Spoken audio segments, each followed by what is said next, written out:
We should just, I need to just stop saying I'm gonna shut up, because I never stop talking. But there's just like a weird energy I get sometimes of like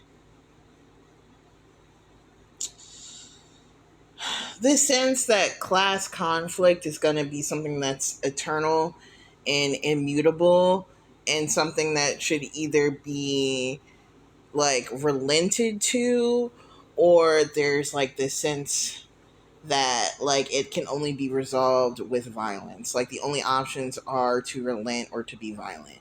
And I think it's like such a strange mindset. And usually the type of people who are in that mindset are either being completely subdued, or they benefit from privilege, right? Or they're just, like absolutely correct. Like, I'm not saying the violence isn't the answer. Um, I'm just saying that like the way that the conflict has to be navigated, I think people have very narrow lenses of how conflict resolution works. And I think it's because everybody, at least in the United States, has kind of grown up under a system of like subjugation or like cruel power dynamics. And there doesn't seem to be a lot of like faith in other methods, but like other methods are super effective.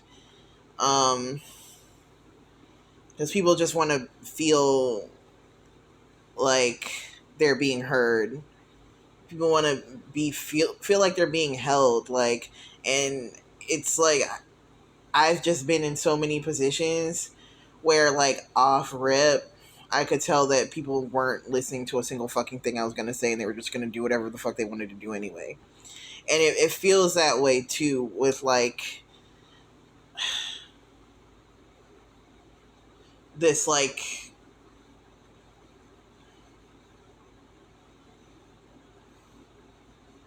this revolution, like what else can I say, of lower class against the upper class. And um it's just strange to me, right? Because these are people, these are humans. And it's like it makes me wonder how much projection it is, right? Of like the sense of dehumanization that like um these types of people feel, that they feel like the upper class experience is the same type, or are under that same illusion of dehumanization. Um, and I'm sure it manifests in other ways too. I'm thinking of it now because I saw this post, and I think this post is coming from like another perspective, which I really want to unpack. But I just got on here and I just started talking, so I don't know if I'm gonna unpack it in time. But like basically talking about like kind of comparing an oppressive system to a tree that has fallen on your arm. Like you can't um bargain with it. You can either give into it being there, or like remove yourself from the equation. And that, at least that's what I took from the metaphor.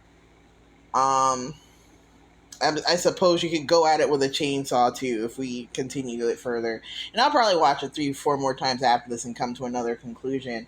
But the main takeaway I had from it was the production value.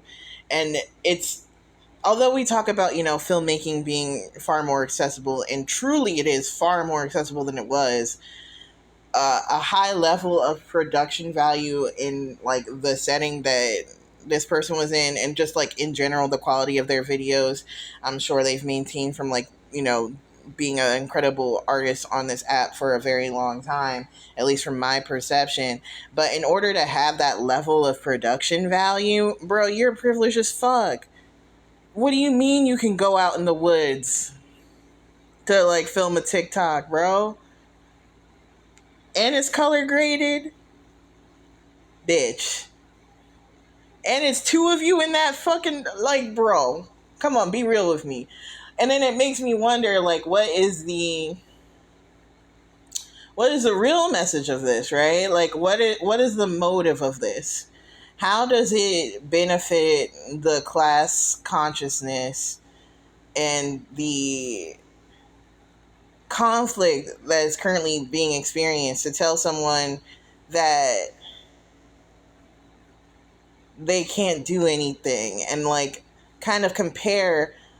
And I understand that, like, there's a lot of like sociological differences between like the lower classes and the upper classes, but like, to it's that's very dehumanizing. Yeah, I think it's interesting because like usually they have really good takes, and I don't think, if I were like a super rich person in my fancy robe, you know, wondering how life is for the peasants, and I came across something like that made it seem like they were like not a creature to be bargained for, I'm the type of person who will do the exact opposite. I will just do it out of spite. Like, you accuse me of walking out on you and like not telling you, I will walk out on you and tell you, and they're gonna be hotter and richer. You know what I mean? So it's like, I don't know. I think it might be really beneficial to kind of like have a more humanistic approach to class consciousness, because like the super rich, like the 1%, like there's like a certain kind of mindset with that. But like, if we go to like maybe like the 10%, the 20%, the 30th percentile, right? um these are people with everyday struggles. Like they're not so rich that they don't have problems. They're not so rich that their moral fiber has eroded. They have their own costs and like things that they're like working through, and it might just be that, it creates a bit of a bubble that might need to be popped so that awareness can be brought to situations. But it's crazy that like a lot of people have just given up. And then if you give up and you just decide to lay down and roll over or attack, how are they even supposed to know how to make a change? Like, where are they supposed to get that information from? I don't know. But that's just me laying on my back massager,